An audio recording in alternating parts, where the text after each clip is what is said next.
Բարև ձեզ, իմ զրուցակիցը հոգեբան Դավիթ Գևորգյանն է։ Բարև ձեզ։ Բարև ձեզ։ Ինչ սովորությունների միջոցով է հնարավոր դրական փոփոխություններ բերել կյանքում։ Սովորաբար մենք հակված ենք, մարդիկս հակված ենք մեր կյանքի իրադարձությունները եւ դրանց հետ կապված մեր երջանիկ կամ դժբախտ լինելը կապել արտաքին հանգամանքների հետ եւ սովորաբար պատասխանը ակնկալվում է այ պետք է սենց անել կամ նենց անել, չգիտեմ, ամեն օր սկսել առողջ ապրելակերպից կամ ժպիտով կամ հայլումոտ կանգնել աֆիրմացիա անել եւ այլն։ Ես մի քիչ ուրիշ կողմից դիտարկեմ։ Կարծում եմ, որ մեր կյանքի թե լավ թե վատ իրադարձությունները ուղղակիորեն չեն ազդում մեր տրամադրության եւ մեր հոգեվիճակի վրա, նրանք բեկվում են մեր վերաբերմունքով ու ընկալմամբ։ Հետեւաբար ամենալավ սովորությունը դա սեփական վերաբերմունքը կյանքի իրավիճակների հանդեպ գիտակցելն է եւ ունենալ ստապ բանական վերլուծական մտածողություն, հասկանալու թե ինչն է ինձ իրականում անհանգստացնում, ինչն է իրականում արժանի անհանգստացնելու, իսկ ինչը չէ բաց թողել։ Իհարկե, սենց շատ հեշտ ասել, բաց թողել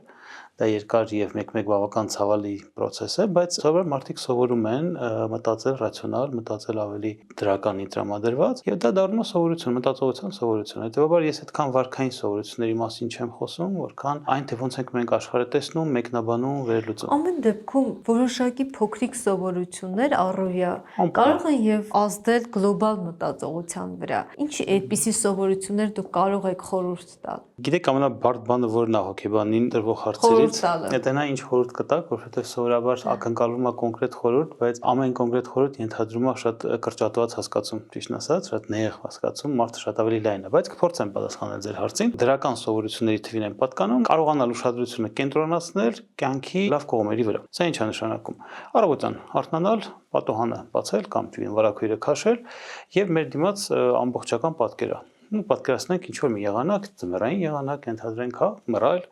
անձրևոտ կամ ձնոտ, փորձել նկատել ինչ կա այդ տեսարանում, որը որ հաճելի է եւ տրամադրող։ Միշտ չի որ դա ստացվում, որտեղ մեր տրամադրությունը ստիպում է հաճախ տեսնել նեգատիվը, եթե մեր տրամադրությունը լավը չի, բայց բավական է բռնացնել որևէ դրական բան, կլինի դա կենթանի շուն, ինչ որ միտեղ այնտեղ, հա, վազվզող, կլինի դա ինչ որ երեխայի ծիծաղ, կլինի դա մեկ այլ ուրիշ հաճելի մի բան, դա ստեղծում է որոշակի տրամադրություն հետագայում էլ որսալու եւ նկատելու դրական որոշակի կոմպոնենտներ մեր կյանքի եւ կամաց մենք մարզում ենք այսպես կոչված դրական կենտրոնացման տեխնիկան, որը կարծում եմ մեր համար, մեր ազգի համար շատ կարևոր է, քանի որ մենք ցավոք սրտի շատ կենտրոնացած ենք նեգատիվը, հա, տեսնելու, շատ կենտրոնացած ենք նույնիսկ լավ բանի մեջ վատ կողմը անպայման շեշտադրելու։ Այն դեպքում, երբ որ ցանկացած ընկալման մեջ կա լիքը լավ բաներ,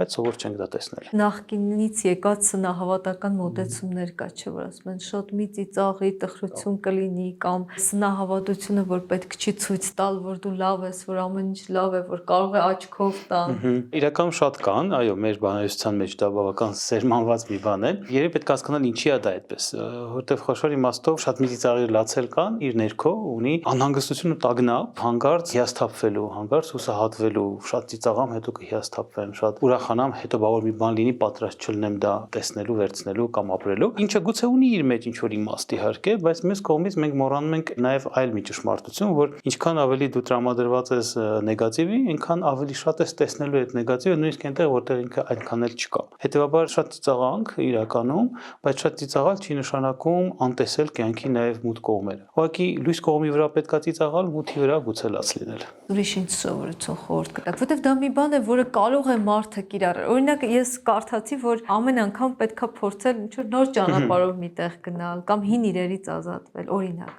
Կան տենց խորհուրդներ իրականում, թե նոր ճանապարհով գնալ, թե որոշակի օրինակ դրական աֆիրմացիաներ են դրանք կոչվում, հա, դրական ձևակերպված մտքերով օրը սկսել, կլինի բարձրաձայն ասելով, կլինի մտքում ասելով։ Օրինակ ինչ պետք է ասել։ Օրինակ ես այսօր արթնացել եմ ու ինձ լավ օր է սպասվում։ Կամ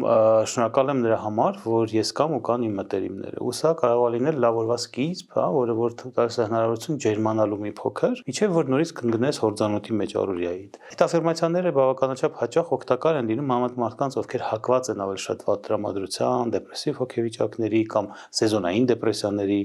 եւ այլն։ Աֆիրմացիաները շատ աշխատող են։ Մյուս կողմից ձեր ասածը փոխել ստերեոտիպային վարքը կամ գործողությունները, որոնք ամեն օրվա մեր ռուտինայում հա տեղավորված են, նույն ճանապարհը փոխելն է, նույն անել փոքրիկ նվերներ ինքդ քեզ որը որ հաճախ թվում է թե շռայլություն է կամ ես ինչի՞ից պետք է նվեր անեմ, թող ուրիշն անի եւ այլն տարբեր էլի տենց ընկալումներ կան։ Ինքդ քեզ անել փոքր նվեր, որը որ գուցե անհրաժեշտություն չէր, բայց ստեղծում է տրամադրություն, գնել ինչ որ մի բան կամ գնալ տեսնել ինչ որ մեկին, որ վաղուց չես տեսել ու մտմիշտ մտածել ես հեսա կհանդիպեմ կտեսնեմ, բայց հետո ձգել ես։ Եվ այս տեսանկյունից ես կարծում եմ մենք շատ բան ունենք անելու մեզ լավ տրամադրություն ապարգևելու համար, ուղղակի հաճախ մեր ընկալման մեջ լավ տրամադրությունը մեզնից չի կախված։ Թվում է թե մեզնից չի կախված։ Մենք սպասում ենք, որ ինչ-որ բան տեղի ունենա։ Մենք սպասում ենք դրսից, մենք սպասում ենք միջավայրից, մարդկանցից, չենք ստանում նեղանում ենք կամ նեղվում ենք կամ չարանում ենք ու էլի կկրկնվեմ, մոռանում ենք այն պարզ ճշմարտությունը, իհարկե դա շատ բարդ բանի մասին պարզ ճշմարտությունը, որ արտաքին աշխարհը օբյեկտիվորեն խոշոր իմաստով չկա, այն մեր ընկալումն է։ Հետևաբար եթե ես ընկալում եմ իրավիճակը որպես այդպեսին դրական, ինքը ինձ համար դրական է լինում։ Եվ այդ առումով այո, մեր սպասելիքները, որ պետք է մեզ զվարճացնեն, ուրախացնեն, երջանկացնեն, հաճախ մեր հիմնական դժբախտությունն է։ Դուք խոսեցիք սպասելիքների մասին, թեպետ երջանկությունը դա ինչ է, դա դաստիարակությունը, հորմոնալ ֆոնը, ընտանեկան տրամադրությունը, դուք ունեք որոշակի բանաձևում դրա։ Շատ բարդ հարց է, ճիշտն ասած, որովհետև շատ ծեծված է, չէ՞, մեկ ու իր բանաձևը։ Միևնույն է չբանաձևված։ Այո, չբանաձևված, որովհետև խոշոր իմաստով երջանկության տարբեր հասկացումներ կան եւ եթե ասեն շատ նեղ մասնագիտական նայենք, ապա երջանկությունը դա հոգեվիճակ է կամ զգացմունք է, որը որ մարդը վերապրում է ինչ որ իրավիճակներում, ինչ որ ժամանակահատվածում որպես դրական։ Բայց երջանկությունը երբևիցե մենք չենք կարող դիտարկել որպես երկարաժամկետ հոգեվիճակ։ Ինքը հաճախ գնում է եւ դրանով էլ հենց քաղցր է խոշոր իմաստով։ Ինչպես է որ մարդիկ կան ծնվում են ավելի հակված երջանիկ լինելու եւ հակառակը։ Ուրեմն դա գենետիկ ինչ-որ բան կա։ Չէ, դա արդեն ուրիշ հարց է։ Հարցը նրանում է, որ հակվածությունը երջանիկ լինելու արդեն պետք է հասկանանք ինչի մասին է խոսքը գնում, որովհետեւ ես կարող եմ ունենալ շատ լավ օր, ամեն ինչ լավ է, բայց ես ինձ ներսից երջանիկ չզգամ։ Ինչի հարց է ծագում։ Շատ հաճախ այցելուներ, ովքեր գալիս են հոգեբանի մոտ, ինձ մոտ նույնպես ասում են, որ ես չեմ կարող ինձ երջանիկ զգալ։ Չնայած ամեն ինչ ունեմ, ամեն ինչ լավ է, ամեն ինչ նորմալ է։ Հարցը նրանում է, որ այդ դեր ասած գենետիկ նախատրամադրվածությունը ես հակված եմ դիտարկել մի քիչ ուրիշ տեսանկյունից։ Դա ոչ այնքան գենետիկ նախատրամադրվածություն է, որքան փոքրուց ձևավորվող խորքային համոզմունքների հավաք։ Համոզմունքներ, որ աշխարհը լավ տեղ է, որ մարդիկ լավն են, որ ես լավն եմ, որ ինձ սիրում են, որ ես արժան եմ։ Սրանք այն համոզմունքներն են, որոնք մենք ուզում ենք մեր երեխաներին փոխանցել, որ իրանք լինեն երջանիկ ի վերջո։ Բայց միշտ չի որ այսքան գեղեցիկ է ամեն ինչ ստացվում եւ բավական հաճախ մարդիկ նաեւ ձեռք են բերում փոքրուց բացասական համոզմունքներ։ Ես այդքան էլ լավը չեմ, ինձ այդքան էլ չեն սիրում, աշխարհը այնքան էլ լավ տեղ չի։ Եվ դա նամանավանդ հաճախ լինում է այն դեպքում, երբ որ կան լուրջ ինչ-որ խնդիրներ փոխման փոքր տարիքում, տրավմատիկ իրողություններ եւ այլն։ Եվ ստացվում է, որ մենք փոքրուց ձևավորում ենք արդեն չասեմ գենետիկական, բայց դաստիարակության միջոցով սերմանված որոշակի համոզմունքային համակարգ, որը հետագայում մեծամասամբ պայմանավորվելու է։ Ես իրավիճակը որպես դրական եմ նայելու, թե բացասական։ Նաև հետաքրքիր ձևակերպում եք արել, որ երբ դեպրեսիան գալիս է ընտանիքի անդամներից մեկի մոտ, ընդհանուր առմամբ այդ տուն է մտնում դեպրեսիան։ Միանշանակ, այո։ Այսինքն այդ միջավայրը, բայց հետաքրքիր է, չէ՞, որ նույն ընտանիքից երկու տարբեր նախատրամադրվածությամբ երեխաներ են մետաղ։ Ստեղ դուք ճիշտ եք, իհարկե գենետիկան դեր է խաղում բնականաբար եւ ընդհանրապես հոգեկան երևույթների հետ կապված միշտ կա այդ համադրությունը գենետիկայի, այսինքն ժառանգության եւ ձեռքբերովի հատկանիշների, այսինքն դաստիարակության կամ սոցիալիզացիայի արդյունքում այդ համադրությունը շատ յուրատիպ է։ Տեսեք դուք օգտագործեցիք, ասեցիք նույն ընտանիքում, հա, երկու երեխա օրինակ տարբեր երջանկության վերապրումներ ունեն, բայց այդ ասածը մի փոքր ճիշտ չի, ինչի, որովհետեւ այդ նույն ընտանիքը չի։ Հարցը նրանում է, որ չկա նույն դաստիարակություն, նույն ընտանիք, նույն վերաբերմունք, նույն սեր։ Ամեն երեխա յուրահատուկ ձևով է այդ ընտանիքում դեր ստանձնում եւ ապրում այդ դերը, ամեն երեխայի հանդեպ ծնողները յուրահատուկ ձևով են վերաբերվում։ Եվ այդ տեսանկյունից նույն մանկություն չկա, նույնիսկ եթե խոսքը գնում է քույր եղբայրների մասին, ովքեր նույն ընտանիքից են, բայց առնվազն եթե նրանք տարիքային տարբերություն ունեն, առնվազն իրենք իրեր չունեին, երբ որ մեկը ծնվեց։ Այդ բաբար միջավայրը բացարձակ այլ է, համաստեղությունը ընտանիքի բացարձակ այլ է, ազդեցությունները իրար վրա բացարձակ այլ են։ Ծնողները տարբեր կերպ են դաստիարակում առաջի երեխային, երկրորդ, երրորդ, չորրորդ։ Հետևաբար մենք շատ ավելի բարդ համակարգ ենք, քան ասելը, որ զուտ գենետիկա է սա կամ զուտ դաստիարակություն։ Ինչ հիմնական ծնողական սխալների հետևանքով կարող են երեխաները ունենալ լուրջ հոգեբանական խնդիրներ։ Դրանք շատ են։ Ամենակարևորները փորձեմ, առանձնացնել, բայց ինչպես արդեն միջևս ասեցի, եթե մենք նայում ենք այդ խորքային համոզմունքների տեսանկյունից, այսինքն մարդու պատրաստակամության հետագայում աշխարհը տեսնելու լավ, վատ, գեղեցիկ, հաճելի եւ այլն, ապա իհարկե ծնողները մեծագույն դեր են ստեղ խաղում եւ գուցե ամենաբարդ եւ ամենավատագույն սխալը, որ կարող է ծնողական դաստիարակություն ունենալ, դա երեխայի նկատմամբ չսիրելու դրսևորումներն են, բարձ ասած, իսկ եթե ավելի կոնկրետ, երեխայի չընդունման, բռնության, սա վատագույն դեպքերն են, հա, եթե կա ընտանիքում բռնություն, ապա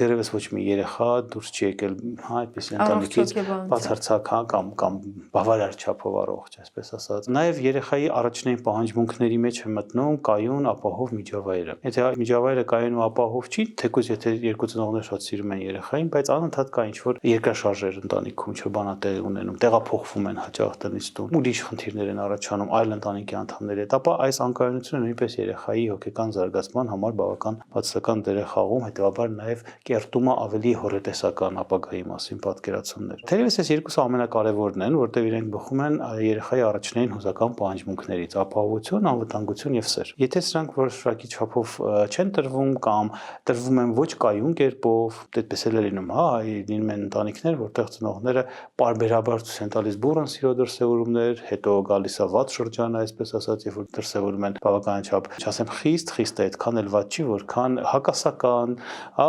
երեխային չսիրող կամ չհարգող դրսևորումներ, հետո նորից փոխհատուցում են դա մեծ նվերներով եւ սիրով, եւ սենց անընդհատ հերթափոխում է, սա ձերմանում է երեխայի մոտ այդ աշխարհի երկակիության մասին պատկերացումները եւ այլն։ Իրական երեխայի հոգեկանը շատ նուրբ է եւ այնտեղ կարելի է նույնիսկ չիմանալով ինչ ես անում, հա, ստեղծել որոշակի խոչընդոտներ հետագայի համար։ Այսպիսի միտք էլ կա, որ եթե երեխայի թերմ խնամքը խնդրահարույց է, ապա գերխնամքն էլ կարող է խնդրահարույց լինել, երբ փորձում են երեխայի բոլոր խնդիրները լուծել։ Գրեթե նույն չափով ինչ թերխնամքը իրականում կզարմանաք, բայց եթե վերցնենք մանկության տարիներին գերխնամված եւ թերխնամված երեխաների հոգեբանական խնդիրները, դրանք կարող են շատ նման լինել։ Ու նույնիսկ կա այդպիսի մոտեցում, որ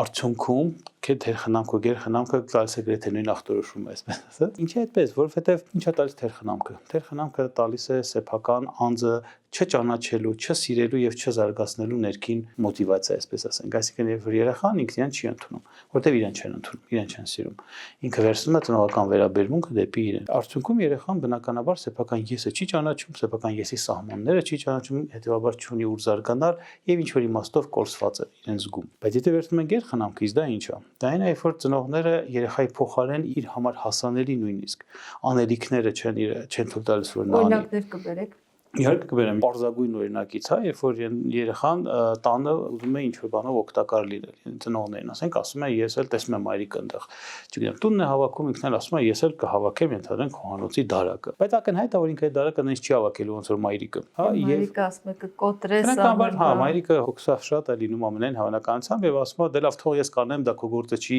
պետք չի մի արա, երբեմն սա շատ քողարկվում է խնամքի մեջ, խնամքի տակ, այսպես ասած, այսինքն դեռ ժամանակը չի, կմեծանաս կանես, քան ես կամ թող ես անեմ եւ այլն բաներ, որոնք որ թվում են սիրո դրսևորում, բայց իրականում առավելապես վերահսկողության կամ սեփական տագնապների դրսևորումն են ծնողական, որոնք թույլ չեն տալիս որ երեխան իր սահմանները շոշափի այն սահմանները, որտեղ որ ինքը կարող է արդեն ինչ-որ բան անել, բայց դեռ չի սովորել դա անել։ Չէ՞ որ ամբողջ դաստիարակությունը եւ դպրոցը, կրթությունը հենվում է դրա վրա, որ տալիս է երեխային առաջադրանք, որ ինքը դեռ չգիտի, բայց արդեն կարող է իրականացնել։ Բնականաբար, եթե երեխան շատ փոքրիկ է, ընդհանրենք 6 տարեկան է, իրեն մեկ անհայտով բանաձևեր չենք տալու լուծելու, որտեղ ինքը դա չի կարող։ Բայց եթե նա հասել է այն տարիքին, երբ որ իր ինտելեկտուալ հնարավորությունները դրան ներում են, մենք դա տալիս ենք իրեն։ Այն նույնը վերաբերվում է մյուս բոլոր հմտություններին եւ բոլոր դրսևորումներին տանը, ընդհանրենք, եթե երեխան կարող է այդ կացան տեղափոխել ակետից բեկետ, գուցե մի քիչ ջուրը թափելով, բայց ինքը կարող է դա անել, ապա մենք իրեն չտալով այդ հնարավորությունը խոշոր իմաստով իրեն զրկում ենք հնարավորությունից աճելու եւ սովորելու։ Եվ վերջում ստացվում է, որ երեխան պատրաստ չի կյանքին, չգիտի ինքը ով է, ինչ է կարող անել առանց ծնողների օրինակ։ Եվ սա արդյունքը այն է լինում, որ հաճախ երեխաները ձևավորում են այսպես կոչված կախյալ հարաբերություններ, ծնողից կախյալ հարաբերություններ արդեն հասուն տարիքում միջև անգամ, որը այնուհետև կարող են կողակցից կախյալ հարաբերություններ։ Հենց դա ուզում ասեի, հա, որը այնուհետև հանգիստ փոխանցվում է կողակցին եւ կարծես այդ ձևանմուշը շարունակվում է։ Մենք էլ զարմանում ենք, ասում ենք մեծ մարդ է, բա ինչի՞ ասենց։ Նաև տրամադրության տատանումների մասին է ուզում խոսել մեծամասնության մոտ, այնպես է որ առավոտյան տրամադրությունը միշտ ավելի ցածր է լինում, ինչով է դա պայմանավորված։ Այդպես է, ավելի հաճախ առավոտյան է ցածր լինում, թե տարբեր մարդկանց մոտ տարբեր կերպ է։ Դա կախված է մի քիչ մարդու նյարդային համակարգի առանձնահատկությունից եւ նրանից թե ինքը գիշեր ինչ արել։ Ի նկատի ունեմ քնել, չի քնել, լավ է քնել։ Հոգեբուժները, հոգեբանները լավ գիտեն, որ դեպրեսիվ խանգարումների ժամանակ բավական օրինաչափ է օրվա առաջի կեսին ցածր տրամադրությունն էներգիան, երկրորդ կեսին ավելի ակտիվացում։ Դա կապվում է հիմնական նյարդային համակարգի եւ գլխուեղի աշխատանքի յուրահատկությունների հետ։ Եթե պարզ լեզվով ասենք, գլխուեղը դեռ չի արթնացել, այսպես ասած, եւ նեյրոմեդիատորային փոխազդեցությունները դեռ ակտիվ չեն, բայց հարցը նաեւ նրանում է, թե մարդը ինչքանով է, կան մարդիկ, ովքեր ավելի առավոտվա են, կան մարդիկ, ովքեր ավելի գիշերվա են։ Այդպիսի բան կա, դա հորինված, չէ, ասում են, որ դա ընդհանրապես սովորության հարց է։ Թեկուզ եթե նույնիսկ սովորության հարց է, մենք շատ ավելի հաճախ ենք սովորություն, քան մեզ թվում է, ճիշտն ասած։ Հետևաբար, նույնիսկ ընդունենք սովորության հարցը, բայց այդ սովորությունը արդեն իսկ ստեղծում է որոշակի նախատրամադրվածություն, առավոտյան զգալու լավ կամ վատ, երեկոյան զգալու լավ կամ վատ։ Ինչի է մարդը ավելի առավոտյան կամ երեկոյան, սա արդեն առանձին հարց է, որը ես չեմ կարծում, որ շատ հստակ գիտահեն պատճառներ ունի վերլուծության, ավելի շատ այո, ինչպես ասեցիք, սովորության հարց է, բայց այնուամենայնիվ մենք ունենք ակտիվացիայի տարբեր ժամեր օրվա ընթացքում։ Վստահ եմ դուք նկատած կլինեք, որ ինչ-որ մի ժամերի ոնց որ ավելի пассивանաք, ավելի ուշ կարող ավելի ակտիվանաք, երբեմն թվում է թե շատ հոգնած ես, երեկոյա ուզում ես քնել, մեկ էլ ակտիվանում ես, նոր շունչ է գալիս, այսինքն մեր օրգանիզմը իր ներքին էներգետիկ բալանսը անընդհատ պահպանում է, անընդհատ վերափոխում է, մենք հաճախ դրանից շատ տեղյակել չենք լինում, ուղղակի արդյունքներն ենք շոշափում։ Բայց դրա վրա շատ ազդում է նաև մեր հոգեբանական վիճակը, մեր տրամադրությունը, մեր տրամադրվածությունը եւ մոտիվացիան։ Հաճախ այն որ դուք ասում եք առավոտները մարդիկ չեն ունեն տրամադրություն, դա առավելապես մոտիվացիայի պակասի մասին է։ Պակաս ներքին մահման, ինչ որ բան անելու, փոխելու վիճակ, տեղափոխվելու ավելի ակտիվ հոգեվիճակի, որոշակի իմաստով մոտիվացիան կարող է չերիկացնել եւ ավելի շատ ուզենանք իներտությանը տրվել, ինչը երբեմն կարելի է անել որպես նվեր ինքդ քեզ։ Որոնք են բացասականը ձգող բառերը, արտահայտությունները, սովորությունները։ Գրեթե բոլոր այն արտահայտությունները եւ բառերը, որոնք որ ունեն իրենց մեջ շղթական մասնիկ, քանի որ իրենք տրամադրում են մեր հոգեկանը նեգատիվին։ Բայց եկեք միջև այս հարցի ավելի մանրամասն պատասխանելը մի հատ բարձրաբանենք ինչա նշանակում ձգող, որտեղ սա կարող է շատ հանգիստ նկարվել որպես յուրահատուկ միստիկ էզոտերիկ ինչ որ մի բան, երբ մենք բառերով ձգեցինք ինչ որ իրավիճակ կամ իրականություն։ Իրական ստեղ միստիկա չկա, սա շատ հոգեբանների համար հայտնի, բայց գուցե ոչ այդքան պարզ մեխանիզմի մասին է, որ մենք մեր մտածողությամբ կառուցում ենք աշխարհը։ Քիչ տարօրինակ է գուցե հնչում, բայց կփորձեմ ասել ավելի պարզ։ Այսինքն, երբ որ ես մտածում եմ օրինակի վրա, երբ որ ես մտածում եմ, որ իմ մոտ չի ստացվի, որևէ բան կապ չունի ինչ։ Չնայած շատ ուզում եմ որ ստացվի, բայց ոնց որ մտավախություն է որ չի ստացվի եւ կրկնում եմ ներսում որ ինձ մոտ դա չի ստացվի, ես ակամայից ինձ ինչ որ իմաստով ենթագիտակցորեն տրամադրում եմ նեգատիվ արդյունքի, որը որ տվյալ դեպքում արդեն ինձ համար տանելի է սկսում թվալ։ Եվ սա երբեմն կոչվում է ծրագրավորում, երբ որ մարդը ինքնին ծրագրավորում է, բայց երևի բառը այդքան դիպուկ չի։ Կամ պատկերացնենք ուրիշ իրավիճակ, ենթադրենք ավելի խորը բան վերցնենք, ենթադրենք մարդը փոքրուց իրենից անկախ, ինքը չէր գիտակցել դա, բայց ունի ներքին խորքային համոզմունք, որ ինքը արժան չէ սիրվելու։ Իրեն փոքրուց շատ չեն սիրել, ինքը շատ դա չի զգացել, միշտ պայքարել է դրա համար, շատ չի ստացել, եւ տենց արմատավորվել է իր մեջ այդ զգացողությունը կամ համոզմունքը, որ ես այդքան էլ արժանի մարդ չեմ, չնայած իր վարքով, կյանքով ամեն ինչ տեղն է կարծես թե։ Ու սա կարող է կառուցել իր իրականում դժբախտ ապագան, հենց այս համոզմունքը։ Ինչու՞, որովհետեւ ինքը ասես գործելու է այնպես, որ հաստատի ինքն իր համար, որ ինքը ճիշտ է, ինքը արժան չէ սիրո։ Շատ միստիկ եւ կախարդական ձևով հանդիպելու է մարդկանց, ովքեր դա իրան ինչ-որ ձևով ասելու են կամ ցույց են տալու, մտնելու է հարաբերությունների մեջ, որտեղ որ իրան թողնելու են, ենթադրենք, ու հետո ասելու ենք բախտ չունի այս անձնավորությունը։ Իրականում այն ամեն ինչ որ մենք հաճախ կոչում ենք բախտ կամ ճակատագիր, փոքրուց ձևավորված բավական խոր անգիտակցականում համոզմունքների համակարգն է, որը որ կերտում է հետագան։ Հետաքրքիր է, ես ուզում եմ հարցը տեսնել որպես մասնագետ, չէ, որպես մարդ։ Ամեն ինչ մարդու ձեռքում է, թե ամեն դեպքում կան բաներ, որոնք իրականում ինչ որ մի տեղ որոշված են։ Միամտություն կլինի։ Մտածել որ ամեն ինչ մարդու ձեռքերում է։ Առնվազն այն պարզ պատճառով, որ մեր հնարավորությունները խիստ սահմանափակ են այս կյանքում, թե ինչ որ բանի վրա ազդելու, թե ինչ որ մի բանից ազդվելու։ Եթե ձեր ասացի տակ ակնարկում եք վերանձնային, հա, գոյաբանական իմաստով աստվածային ազդեցությունները կամ ճակատագրիչ չգիտեմ, այնտեղ գուցե նաև աստղերի դասավորության երկնքում եւ այլն, բնականաբար սա հավատալիքի համակարգն է։ Յուրաքանչյուր մարդ այդ թվում եւ ես ունենք մեր հավատալիքների ինչ որ համակարգը, բայց այստեղ հարցը այդքան դրանում չի ինչքանով է դա ճիշտ թե սխալ, այլ նրանում է թե ինչքանով ենք մենք ճկուն նկատելու այնինչ չի համընկնում մեր հավատալիքին եւ փորձելու ճկունորեն վերանայել մեր պատկերացումները, որտեղ շատ հաճախ լինում է այնպես, որ մարդիկ հավատալով նրան, որ իրենց ճակատագիրն է, ենթադրենք մեր ցեղի կանանց ճակատագիրն է դժբախտ լինել, ենթադրենք, որտեղ տատիկս էր դժբախտ, ամուսինը, չգիտեմ, մահացավ, մայրս է դժբախտ, ամուսինը գնաց, ենթադրենք, հիմա իմ հերթն է։ Այս մտածողությունը որպես այդպեսին բացարձակ անարդյունավետ է, քանի որ խոշոր իմաստով հանգեցնում է մեծամասամբ, ոչ միշտ, բայց մեծամասամբ հանգեցնում է ինքնա իրականացմանը տվյալ համոզմունքի, որտեղ մեր հոգեկանը ունի շատ յուրահատուկ կողմ։ Դա այն է, որ ինքը փոխաբերություններ առանձնապես չի հասկանում։ Այսինքն, եթե ես ասում եմ ես դժբախտ եմ, ինչպես կամ մեր ցեղում բոլոր կանեք դժբախտ են, ես էլ կին եմ, ենթադրենք, ապա իմ հոգեկանը դա վերցնում է որպես ուղիղ հրահանգ։ Ուրեմն պետք է լինել դժբախտ, որտեղ դες տրվեց իրեն։ Եվ ստացվում է, որ այդ ճակատագիր էր կարծես, բայց դա ճակատագիր չի։ Կոչվում է ինքն իրականացվող մարգարեություն։ Հետևաբար վերադառնալով դեր նախորդ հարցին, այն ինչ մտքեր են մեզ դժբախտացնում, ինչպիսի մտքեր ասել, առավոտյան ինչ աֆիրմացիա վեր կենալ եւ այլն, չափազանց կարեւոր է նկատել, թե մենք մեզ հետ ինչ ենք խոսում, այնտեղ միտեղ ներսում։ Հիմա, երբ որ մենակ ենք, երբ որ աղմուկներից դուրս ենք, ինչ ենք ասում մեզ, ինչքանով ենք գոհ մեզանից, ինչքանով ենք գոհ մեր կյանքից, ինչքանով ենք մենք տեսնում մեր արժեքները։ Դա շատ կարևոր է։ Այդ մտքերը սովորաբար հենց այն են, ինչ որ հոգեթերապիայում, հոգեբանական աշխատանքում մենք փորձում ենք դուրս բերել եւ քննարկել։ Դուք ասացիք, որ եթե դու քեզ տրամադրում ես, որ քո մոտ ինչ-որ բան չի ստացվի, ամենայն հավանականությամբ այդպես էլ կլինի, բայց չէ՞ որ դա նաեւ քեզ մղում է ավելի շատ ջանքեր թափելու, որովհետեւ կան մարդիկ, որոնք անընդհատ վստահ են։ Ես վերջերս շատ հանդիպում եմ եւ այդ մասին շատ եմ մտածել, որ քանի որ հիմա էլ այդպիսի առանձին ուղղություն կա, որ անընդհատ ասում են պիտի լինեն ինքնավստահ եւ այլն, եւ այդ դատարկ ինքնավստահություն ներշնչում են մարդկանց, եւ մարդը մտածում է, որ ինքը կարող է ոչինչ չանել, իրենց ոչինչ չներկայացնել եւ բավական է լինել ինքնավստահ եւ ամեն ինչ կլինի։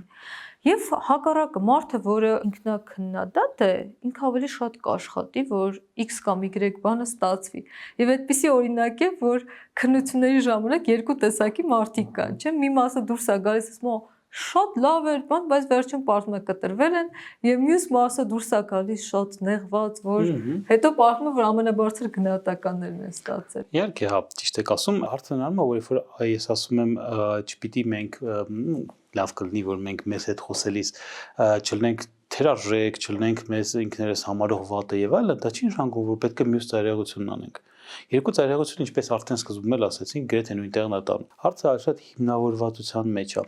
Տեսեք, ես կարող եմ ասել, օրինակ ինքնակնդադատ մարդս, կարող եմ ասել, ահա որ էր, ես ոչ մի բան չգիտեի, ոչ մի բան չպատասխանեցի ճիշտ, շատ վատ եղավ ամեն ինչ, չնայած վերջում ստացա բարձր գնահատական։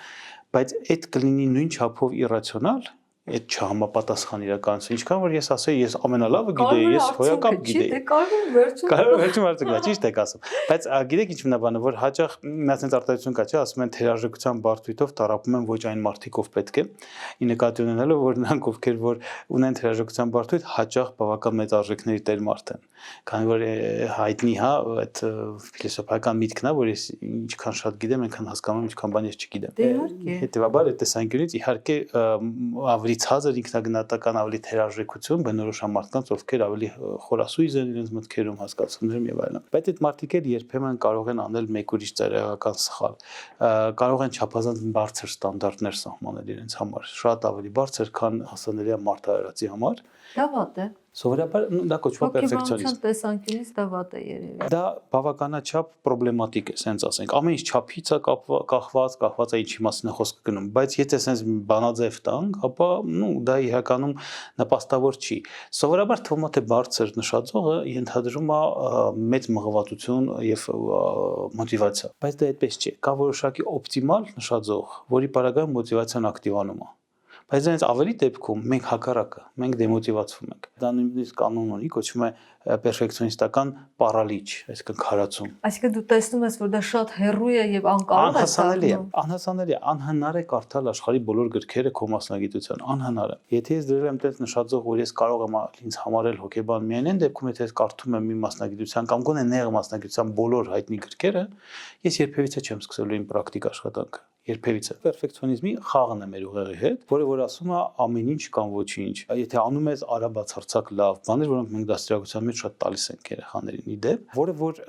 գիտենք ինչի ենք անում, հետապնդում է լավ նպատակ, որ երեխան չբավարարվի քչով, գնա առաջ, մենք չբավարարվենք քչով, զարգանանք աճենք։ Բայց գիտեք, այդ սահմանագիծը, երբ որ դա մոտիվացնող է եւ դառնում է դեմոտիվացնող, շատ նուրբ է, չափազանց նուրբ է։ Ինչպես դա հասկանալ։ Փորձով, ամեն անգամվա փորձով եւ ռացիոնալ ինքնավիճարկմամբ։ Տեսեք, դուք ասում եք ախր չէ, որ լավ չի, որ մարդիկ իրենց միայն դրականն ասեն, դատարկ տեղից կդառնան, ճիշտ եք ասում, ինչի, որովհետեւ միջոցը թերարժեքության հաղթարման, դա մյուս ծայրագությունները չի, դա ինքնավիճարկումն է։ Դա ինչ է նշանակում, հարցեր տալ ինքս ինձ։ Ինչքանով եմ ես հիմնավոր իմ այս դրած նպատակի մեջ, արդյոք սա հիմա այս փուլում իմ կյանքի հասանելի նպատակա թե ոչ։ Այն որ ես ասում եմ, ես պետքա կարդամ 27641 գիրք, միջև որ կդառնամ բժիշկ, հոգեբան, ինժեներ եւ այլն։ Որքանով է սա հիմնավորվում մարդկային փորձով։ Եթե չէ, չի հիմնավորվում մարդկային փորձով, ուրեմն ես պետքա նշածով սկսեմ կամ իջացնել այն մակարդակին, որը մարդկային փորձով հիմնավորելի է։ Իսկ դա, ասենք, նույն կրթական համակարգի տրված անհրաժեշտ գիտելիքն է, որը պետք է ուղղակի սովորել։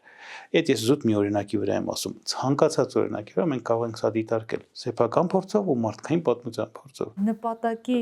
կարևորությունը մի այսպիսի օրինակ լսեցի, տպավորվեց, ասում է, եթե դու անկախ տարիքից ունես հեռանկարային նպատակներ,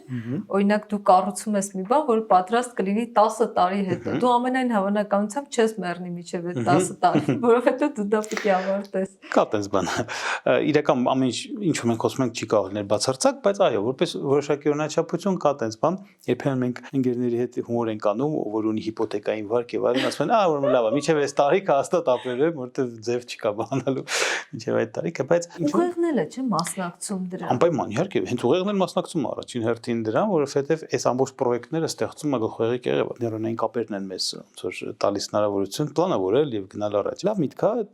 տենց օրինաչափություն կա իհարկե, դա այնն է, որ երբ որ մարդը ունի ծրագրեր, ունի նպատակ, ընդ որում նպատակը իմաստավոր նպատակ պետք է լինի իր համար, ոչ թե դատարկ նպատակ, ապա հավանականությունը շատ մեծ է, որ նա իր հոգեկանը կմոբիլիզացնի այդ նպատակը հասնելուն, հետեւաբար չի թույլ տա իրեն պատեհ ու անպատեհ առիթներով թուլանալ, բայց սրա վատ կողմն կա, ինչպես ամեն ինչ հոգեբանության մեջ,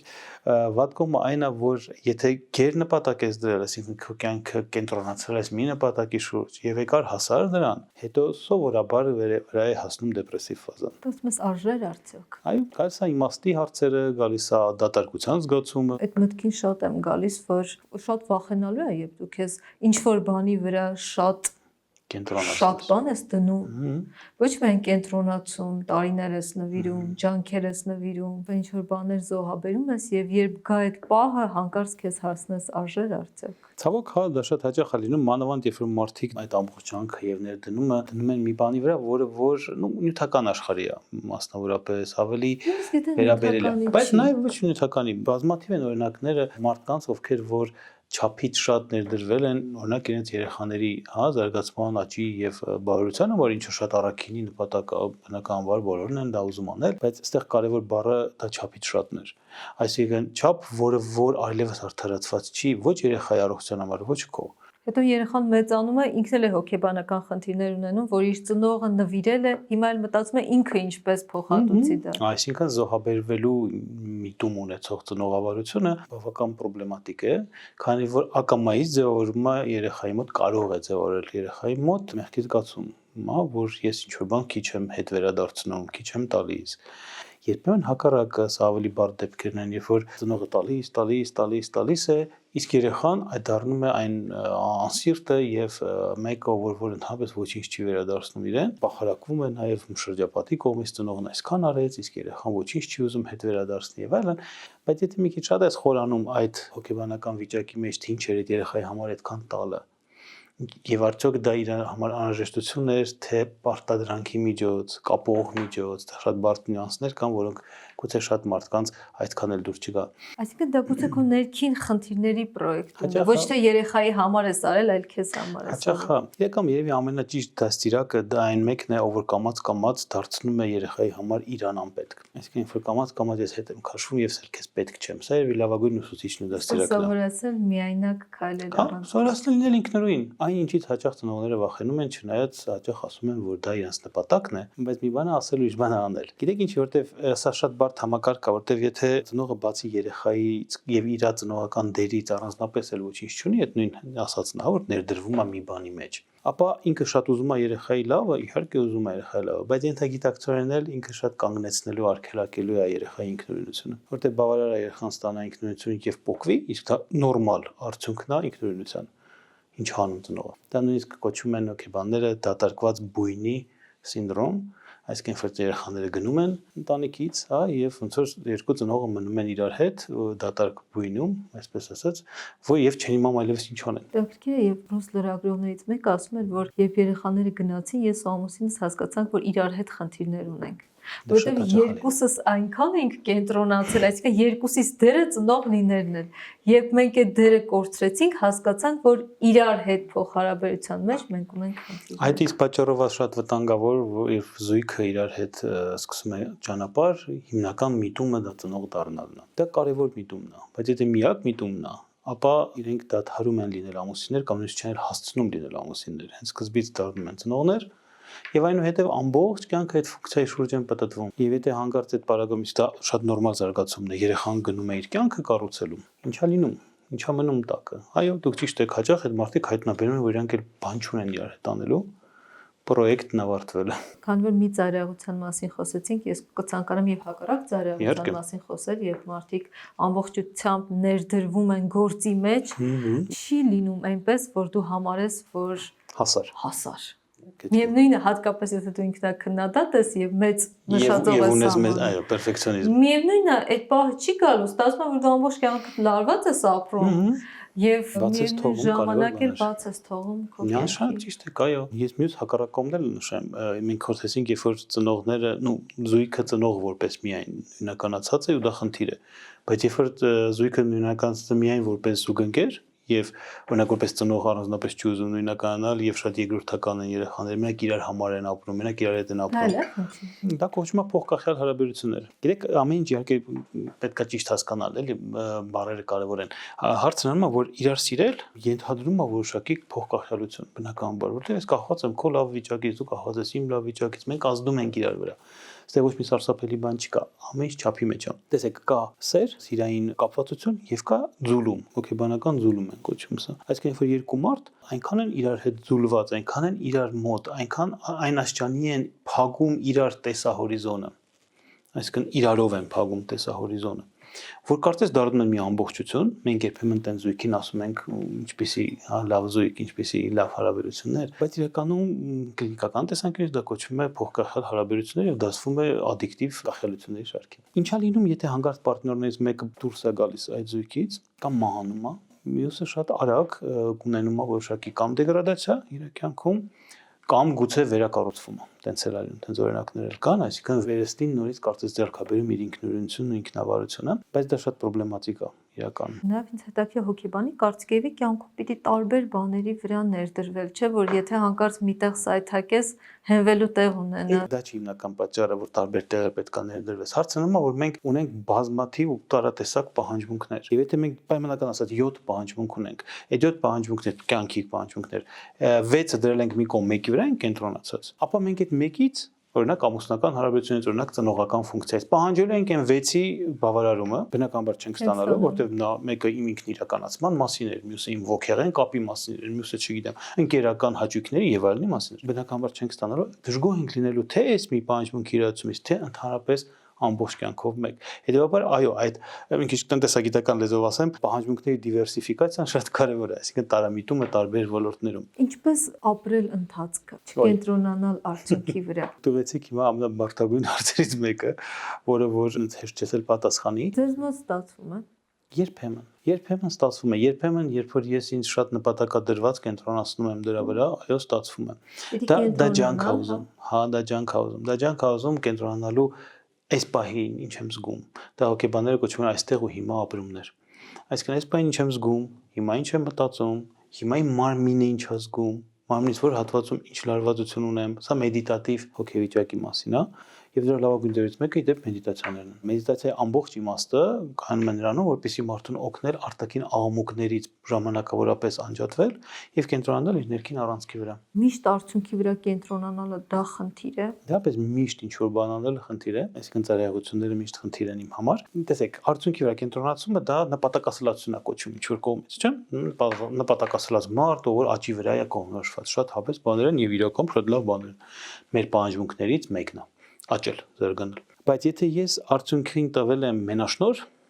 ես ինձ դարձրել եմ կախյալ արդյունքից։ Նշանակում է ընթացքը ինձ ոչ հետաքրքիր չի, ընդհանրապես ընդհանրիր չէ։ Ինձ համար կարևոր այն է որ հասնեմ այդ կետին ու ասեմ հասա, բայց հետո միանգամից գալու է բա հիմա ինչ։ Հիմա հաջորդ արդյունքն է։ Դե հիմա գնացինք այս արդյունքին։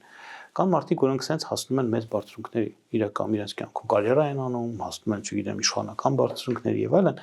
բայց դա մեծ հարց է, դա իրականում տալիս է բավարարության զգացում եւ երջանկություն։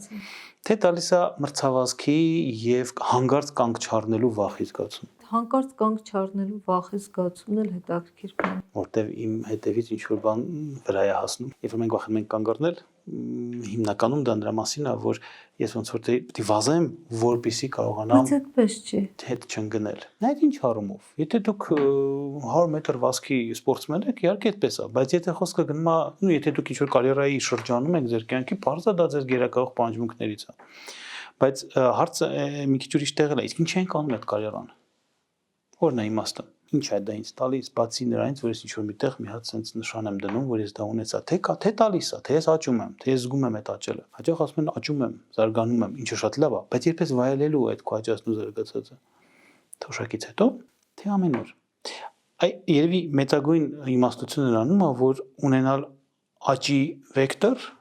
զուգահեռաբար պարբերաբար կանգնելով եւ վայելելով այն ինչ ունեմ։ Իսկ դա արդեն այդ մեդիտատիվ ուղեղն է։ Երբ որ դու ուղակի դուրս ես գալիս փողոց եւ պետք է վազես աշխատավայր, բայց մի քիչ շուտ ես դուրս գալիս, որ չվազես ու վայելես եղանակը։ Շատ մարդիկ կասեն աշխատանքային առավոտ, ինչ եղանակ, գնամ հասնեմ գործերից։ Տեսեք մեր փողոցները, մեր խցանումները։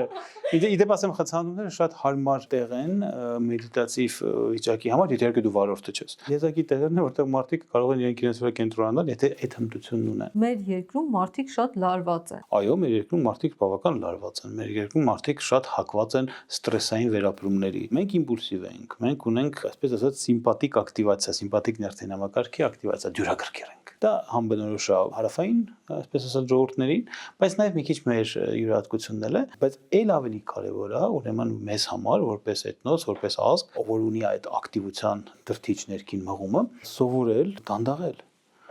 դանդաղացնել, ռեակցիաները մի փոքր ուշացնել, արձագանքը։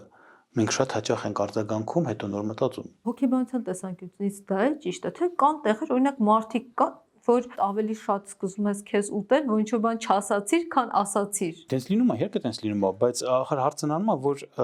իմպուլսիվ արձագանքման եղանակը, որը խոշոր առումով հայերից բնորոշ է։ Նրա մասին է, որ մեր գլխուեղի կեղևը չի հասցնում մշակել ինֆորմացիան, տալիս է առաջին արձագանքը իմպուլսիվ, որի հավանականությունը, որ կլինի սխալ, շատ մեծ է։ Դա մանկական վարք է երևի։ Ու խոշոր իմաստով, հա։ Այո, մանկական վարք է, այսինքն վարք է, որը ավելի բնորոշ է։ Ես ընդհանրապես ունեմ այդ կարծիքը, որ մենք որպես հասարակություն, ոչ թե որպես ազգ, հանգարց սխալ չհասկանանք, որպես հասարակություն բավական դեռահասային ենք դեռ որ։ Ծառայությունից ծառայություն։ Հետո որ հա դա ավելի մանկական է, եւ դրա համար դանդաղելը այս բառը շատ կարեւորում եմ, ճիշտն ասած, եւ իմ այցելուներ հաճախ քննարկում ենք մենք սա։ Մի քիչ դանդաղացնել տեմպը, մի քիչ իջացնել վազքը, շատ կարեւոր է, շատ առողջարար է։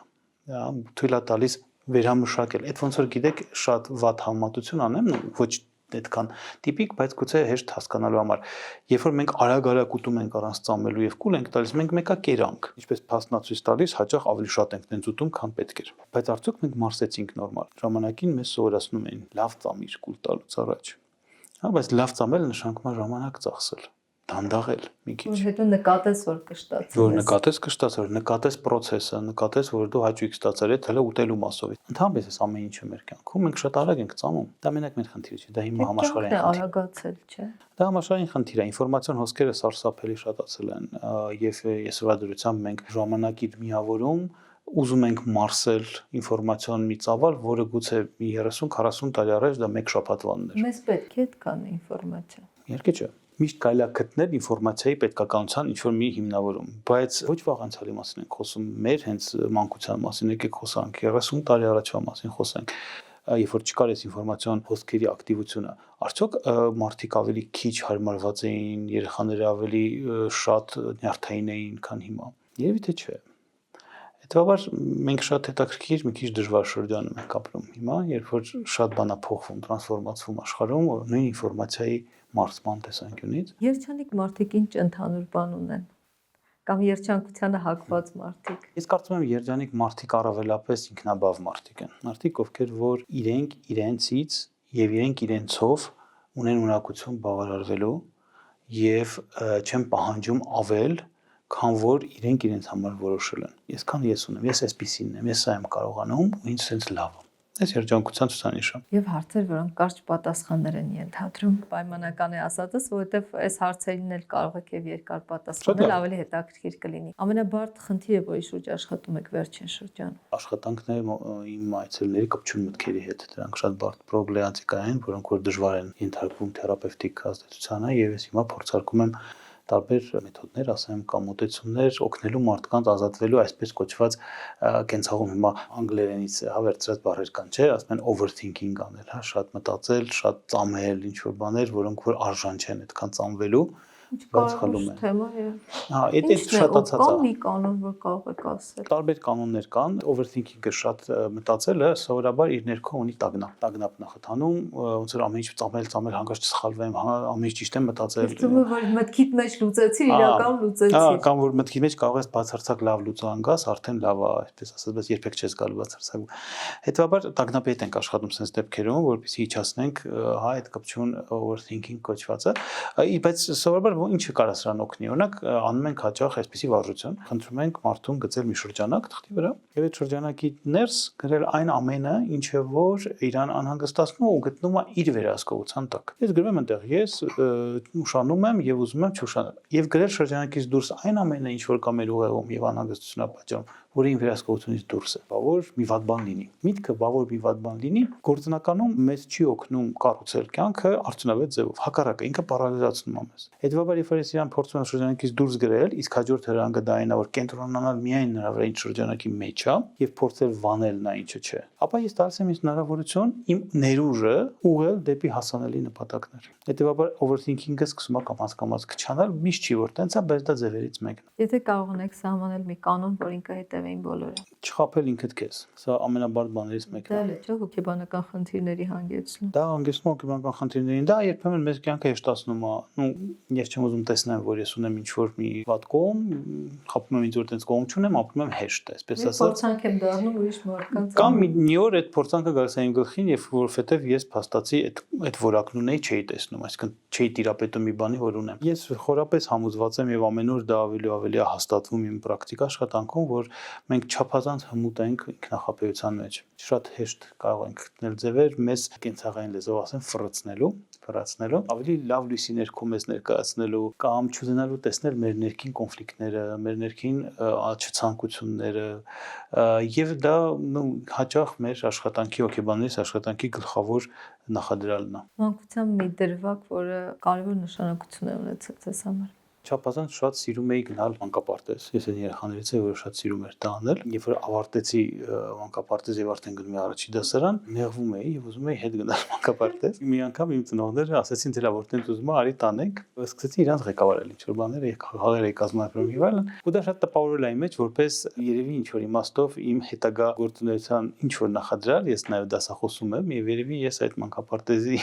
երեխաների հետ ավելի մի տարի մեծ տարիքի երեխան եմ, ով փորձում է ինչ որ սովորացնի կամ խաղացնի։ Ով կամ ինչն է ձեզ օգնել դառնալ այն ինչ դուք կաք հիմա։ Այնքան շատ բան։ Ով բնականաբար ընտանիքս, առաջին հերթին ընտանիքս։ Իսկ ինչը, տարօրինակ բան կասեմ, գուցե ծիծաղալուկ թվա, ես փոքր ժամանակ նկատնում եմ արդեն դեռ աստան տարիքից սկսած շատ սիրում էի կարդալ դետեկտիվ ժանրի աշխատանքներ, Ագաթա Քրիստի, Գարդներ եւ այլն։ Ինձ միշտ շատ հետաքրքրում էր այդ խաղը մտածողության, դեդուկցիայի եւ այլն, բայց ես գաղափար չունեի, որ դա այդքան ինձ տանելու է դեպի հոգեբանություն։ Եթե անցյալ վերադառնալու եւ մեկ բան փոխելու հնարավորություն ունենեք, ունեք, ինչը կլիներ։ Ես նենց քիչ ունեմ սովորություն նայելու ինչ որ ափսոսանքներով հետին թվով, որտեղ շատ երևի սովորացրել եմ ինձ։ Այլ է, չէ, առողջ հոգեբանություն ունենալու մոտեցում, որ անընդհատ չափսոսաս։ Հուսով եմ, նայեք, անընդհատ ափսոսալը լուրջ խնդրեմ է։ Երբեմն ափսոսալը նորմա է,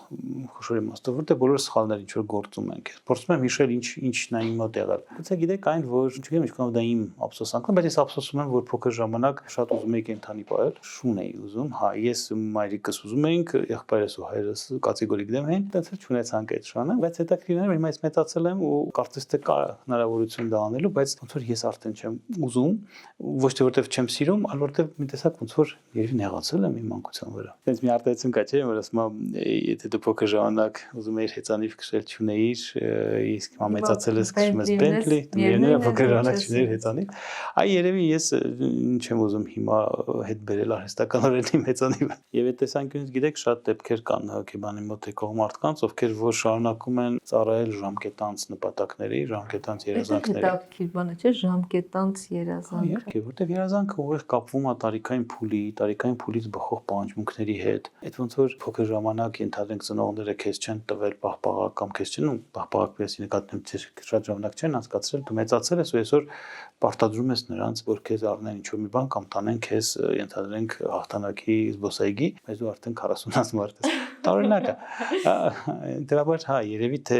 մեծ իմաստություն է թողնել անցյալում այնինչ անցյալինն է։ Ինչի համար դες կարող են քննադատել ձեր մեջքի հետ։ Գուցե երբեմն չափից շատ ինձնից եկող երևի ինքնավստահություն կարող է տեսնել մարդիկ, չնայած դա լրիվ այլ ներքին process-ների հարց է։ Գուցե քննադատեն ինձ չափից շատ փորձել լինելու համար, մասնագիտական ոլորտում, տարբեր ոլորտներում եմ ես ներգրաված եւ ենթադրում եմ, որ գուցե ինչ-որ մարդկանց համար դա տարօրինակ է երևում, որ ինչի համստեղ մարդն է երևի տենց ագահ եւ բուլիմիկ հոգեբան է, որ ամեն ինչ ուզում է իրան վերցնի։ Երբեմն ուսանողները ինձ քննադատում են չափազանց օբյեկտիվ փորձելու համար լինել օբյեկտիվ, այսինքն դա խիստ չի, դա օբյեկտիվություն է, դա այնա, որ ես շատ հարգում եմ ակադեմիական արդարության սկզբունքը, շատ դժվար եմ գնում ընդառաջման, եթե բոլորին չեմ ընդառաջում։ Բանը տեսակ չի։ Մարդկա ունի էմոցիոնալ ինտելեկտ, էմպաթիա, մարդկան չունի։ Չէ, այդ ճիշտ եք ասում, բայց նաև մի քիչ չեմ սիրում այդ ռոմանտիզացիան, միստիֆիկացիան, հոգեբանությունը ընդհանրապես մասնագիտություն է, բայց հոգեբանը, ով որ ուզում է լինել իրականում, հա, պրոֆեսիոնալ, ապա ինքը չի կարող սահմանափակվել միայն գիտելիքով ու գրքերով։ Դա ուղղակի անհնար է, որտեղ մեր հիմնական գործիքը աշխատանքի դա մեր անձն է։ Դա անձնային դրսևորումներն են։ Ես կարող եմ ունենալ հոյակապ մեթոդաբանություն եւ սովորած լինեմ Սորբոնի համալսարանում ենթադրենք, բայց բացարձակապես չկարողանամ կառուցել, ոնց որ դուք ասեցիք, էմպաթիկ կոնտակտ եւ ինչ հետաքրքրի մարդը։ Եվ որ համակարգային հարցեր կան, չէ՞։ Շանակ էթիկական շատ հարցեր կան, այո։ Հաճախ իմ ուսանողներին դա ասում եմ, դասում ենք, երբ ասում են շատ լավ բժիշկ կա, հոյակապ մասնագետ է, բայց որպես մարդ ես համարում եմ խորապես, որ դա նույնիսկ բժշկի պարագայում մեծ խնդրեմ է, բայց հոգեբանի պարագայում դա բացարձակապես անհնար համանդրություն է։ Ես խոսում եմ հոգեբան, հոգեթերապևտ, խորհրդատու հոգեբանի, որ աշխատում է ուրիշի ցավի եւ մութ կողմերի հետ, ուրիշի դաժան կողմերի հետ, ուրիշի ոչ այդքան գեղեցիկ կողմերի հետ։ Հա, եւ հետեւաբար այդ պարագայում, եթե դու չլինես այն մեկ օր իրոք հետաքրքրված, այլ ուղղակի ձևացնես դա, դու հաստատ չես հաջողի։ Ու դու էլ կսպառվես։ Արդյոք զգում են, չէ՞ դա։ Անշուշտ իհարկե զգում են։ Մարդկանց մեծ մասով ասում գնացի մի անգամ մի օր հոգեբանի մոտ ու հետո էլ չուզեցի գնալ, սովորաբար զգում են դա։ Ուրիշ հարց, որ իհարկե ցանկացած լավ հոգեբանն ունի ինչ որ մարդիկ այցելուներ, ովքեր որ իր հետ չեն ուզում շարունակել, որտեղ սա շատ ուրույն կոմբինացիա է երկու անձերի։ Բայց եթե դա շատ է ինչ որ մի մասնագետի պարագայում դիտվում, ապա ուրեմն մի բան է ինչի մասնագետի հետ։ Ձեր տեսած ամենազդեցիկ տեսարանը։ Երբ որ սովորում եմ 3-րդ կուրսում, մեկնել էի Միացյալ Նահանգներ փոխանակման որպես ուսանող, այնտեղ մի սեմեստր սովորեցի։ Իմ նահանգը Արիզոնան էր եւ այնտեղ է Գրանդ կանյոնը, մեծ կանյոնը, մեծ կիրճը եւ մեզ տարան այնտեղ մի օր առավոտ շուտ, ուղղակի որպես ցույց տալու համար ուսանողներին տարան եւ դա իրական մի զգացողություն է, որը մինչեւ հիմա չեմ կարողանում մոռանալ եւ ոնց որ սպասում եմ մի օր առդ լինելի գնամ, տեսնեմ, որ նույն ձևի չեմ զգում։ Սիրելի գիրքը, ֆիլմը, երաժշտական կատարումը։ Գրքերը տարբեր են, բայց ոնց ասեցի, երևի կմնամ հավատարիմ իմ սկզբի ասածին, իմ սիրած ժանրը գոնե երիտասարդ տարիներին դետեկտիվներ, ես շատ սիրում էի Ագաթա Քրիստիի գրքերը, ցանկացածը կարամ ասեմ, սպանություն արևելյան գնացքում ենթադրենք։ Ես ինչ-որ այսօր շատ մանկություն գնացի ձեր հետ, շատ սիրում էի փոքր ժամանակ մի ֆիլմ, որը հիմա էլ հաճույքով կնայեմ, չնայած վաղուց չեմ նայել, դա 3 հրացանակիրներն էր, հենց այդ սովետական արտադրության։ Ժամանակակից ֆիլմից շատ կարողանակ շատ սիրում եմ ոնց է դա թարգմանվում, Իգրը ռազումը։ Բանականության խաղեր ֆիլմը, հա, բավական լավն է թե որպես ֆիլմ, թե որպես մասնագիտական առումով շատ գրագեծով կառուցված եւ հետաքրքիր է։ Երաժշտություն տարբեր բաներ եմ, ընդդեմ տարիքի հետ փոխվում է ժանրերը եւ տարօրինակ մի բան, ես վերջերս հայտնաբերել եմ, որ իմ ժանրային նախընտրությունը հիմա ավելի գնացել է երիտասարդ տարիքից։ Այսինքն հիմա ավելի շատ կարող եք ռեփ լսեմ, դուրս կա շատ ռեփ լսել, երբ որ ես ասենք 20 տարեկան դա չէի լսում ընդհանրապես, բայց եթե ավելի լուրջ, ապա սիրում եմ դասական ռոք երաժշտություն, մեր հայկական բարդերին եմ սիրում, մասնավորապես շատ Արթուր Մեշյան եմ սիրում։ Շնորհակալություն։ Ես եմ շնորհակալ։